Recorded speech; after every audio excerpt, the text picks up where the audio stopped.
We are back now with Elijah Behnke, candidate for the 89th Assembly District. Elijah, this may be a moot point by Election Day, but where do you stand on kids going back to school in the midst of the COVID pandemic? Yeah. So I believe in personal freedoms. I mean, that really is important to me. So if you wanted to be concerned and keep your kids at home or homeschool, I think that's great. This is America. You should have the freedom to do what you want. But I also think if you're going to pay with your public tax dollars for public schools, they should be open. Now, I don't mind a Wednesday off to sanitize, right? I'm in the cleaning industry. I understand that. But kids are mess monsters, and viruses are so molecularly tiny, you're not going to be able to control it. So you can do some social distancing. I don't think that's bad. I just think that kids' education should be at a higher value than what it has been. I think the schools have been maybe too cautious. And so we send Ayla to Providence Academy. It's been open almost the whole year.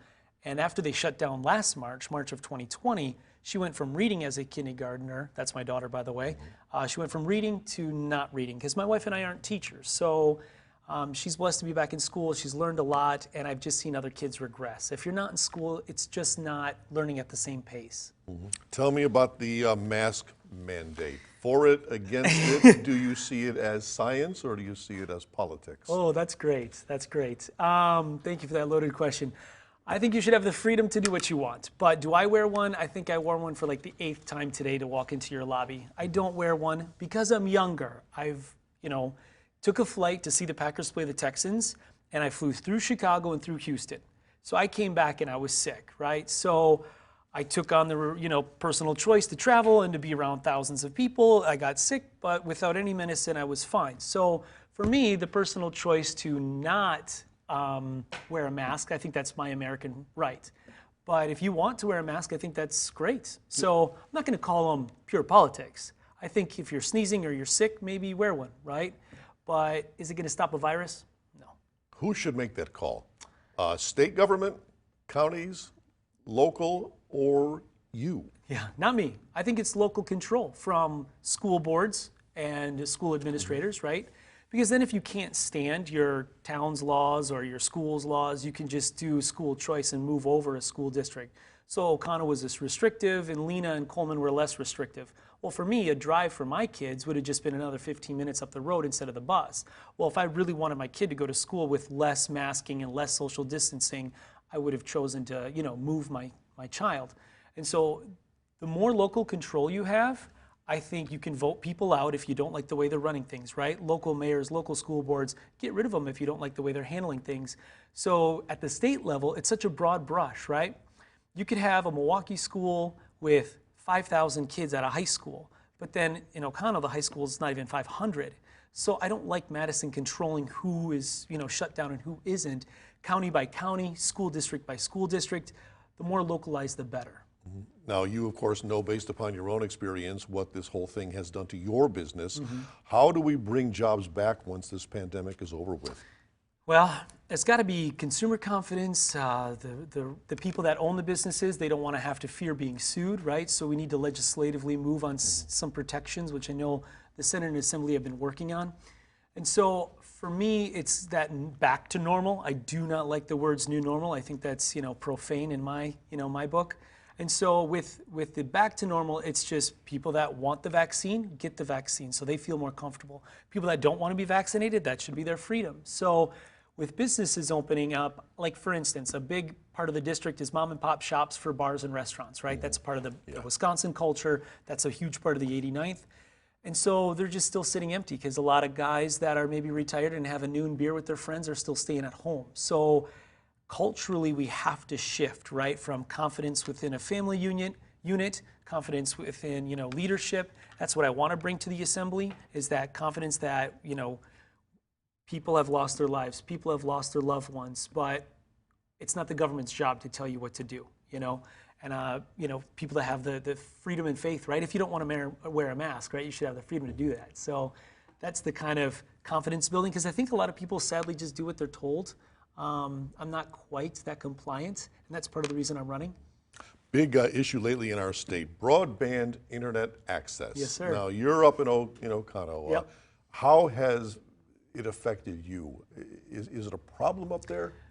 Yes, I live on a county road that's really popular. Everybody's got 5 to 10 acres, but there's enough of us. You would think that the, underground, fast, internet would be accessible. It's really not. I mean, if you're on the right corner or the right road, I don't have the internet at my house, but I kind of wear that as a badge of honor because, I'm not addicted to my devices.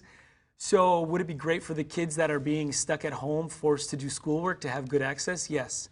I did hear of a company investing over $600 million getting more broadband to the area. Again, if a private company is interested in that private investment for their own capitalist gains, I'm happy for them, right? Can government aid a little bit in that? Sure. I just don't want a ton of taxpayer dollars being forced to that. If you, like my neighbor moved out of, Pinsaki, my little township, just for faster internet. So you kind of know when you're shopping for a house, if you want to have fast internet, you got to live in a bunch of houses in a residential area. But I like the rural life. I like my acreage and I like my privacy, and I give up the internet for that, and I'm fine with that. You've got rural life up there, you've got the acreage up there, as do many of your neighbors. Is the state doing enough to help our farmers, our agricultural community? And if not, what are they not doing? Yeah, that's a great thing that I'm glad you brought up. So right now, the meat packaging plants here in Green Bay, obviously they scared a lot of folks because they were the first place to really let COVID blow up from their close proximity of working and the working conditions. And so a pivot in our culture has been to come to guys like me that have a few beefers, buy from the farmer, bring it to a local butcher. So what I need the state to do is to encourage more butcher shops to open.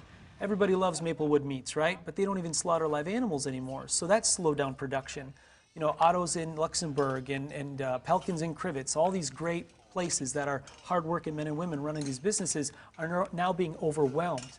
So you could maybe lessen restrictions where a USDA officer doesn't have to be there every day for a meat inspection, or when the kills happen, maybe make it a once a week, or certify someone that's state certified that works at the butcher shop. There's still going to be accountability. There's still going to be oversight on your food, but maybe make it less restrictive so more guys can get into the business and more people can expand their business. Because right now the meat industry is 1 or 2 years out. If you wanted to buy a steer from me as a farmer, it'd take us like 15 months to make that happen. Not because I don't have an animal, but the butchers are that booked. You are big on protection of our natural resources. Where do you stand on the Back 40 mine? I understand it does not really affect you directly because it's frankly in Menominee County, Michigan, but it could affect the counties that you would represent. Yeah. Where are you on that? I don't want it. They just got the Menominee River off the EPA, federal EPA's 10 dirtiest rivers in the nation list. So the head of the EPA came out to, Menominee, Wisconsin, Meramec border, and they had a nice little, hey, congratulations, you guys have cleaned up your mess, right? So why open up another mine that would possibly bring in, more of a mess when we just spent the last couple of decades cleaning it up? So another interesting, if you haven't heard, there's a PFAS problem in some of the groundwater up there.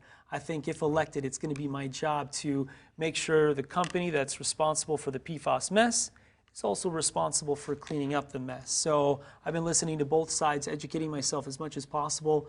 As a farmer, I want clean water, good grass for my animals. I want clean water for every family to drink, especially out of your own well. So right now it's an issue up there, and I think I'll be, I've already talked to both sides, but I'll be working with more details with the DNR moving forward to make sure the plan that's been proposed is actually taken care of.